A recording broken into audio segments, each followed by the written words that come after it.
সবাইকে নমস্কার জানিয়ে বলছি, প্লিজ দয়া করে কেউ কাউন্টিং এজেন্টরা এবং প্রার্থী ক্যান্ডিডেটরা তারা ভোটিং এলাকা ছেড়ে আসবেন না।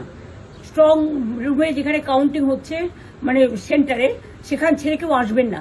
এটা বিজেপির প্ল্যান। প্রথম 2-3 রাউন্ডে আমি কালকে থেকেই বলছি যে ওদেরগুলো আগে দেখাবে, আমাদেরগুলো পরে দেখাবে। এবং অনেক জায়গায় 2-3 রাউন্ড কাউন্টিং করার পরে প্রায় 100টা জায়গায় কাউন্টিং বন্ধ করে রেখে দিয়েছে। এবং কল্যাণীতে ধরা পড়েছে 7টা মেশিন, যেখানে কোনো মিল নেই।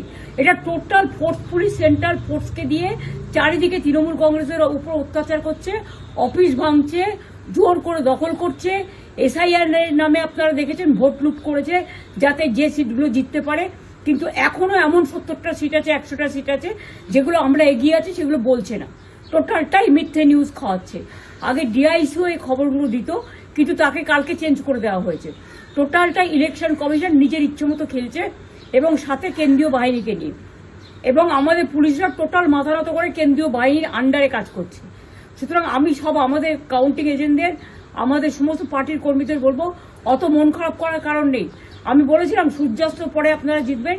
3 রাউন্ড 4 রাউন্ড কাউন্ট হলেও এটা 14 রাউন্ড থেকে 18 রাউন্ড কাউন্ট হয়, তখন আপনারা জিতবেন। Wait and see, watch. আমরা সবাই আপনাদের সাথে আছি, আপনারা কেউ ভয় পাবেন না, নিশ্চিন্তে থাকুন। আমরা বাঘের বাচ্চার মতো লড়াই করে যাবো।